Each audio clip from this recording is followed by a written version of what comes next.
La voix hésitante et chargée d'émotions, Audrey Stamfer répond depuis ce matin aux questions de la cour d'assises des Pyrénées-Atlantiques.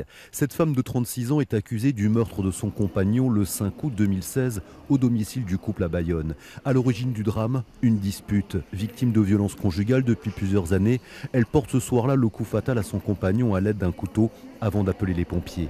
La victime décédera quelques heures plus tard à l'hôpital.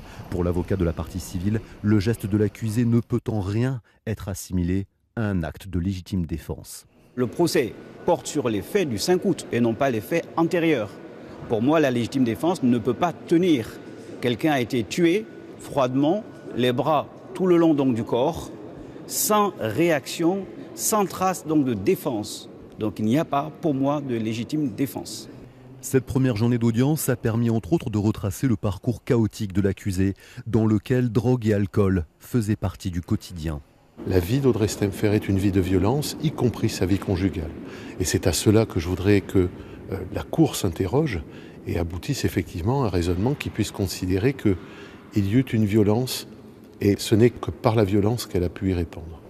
Ce procès s'ouvre dans un contexte où la question des violences conjugales revient au cœur de l'actualité. La semaine dernière, une jeune femme est décédée en Corse sous les coups de son compagnon. À Pau, les débats se poursuivent jusqu'à mercredi à la cour d'assises.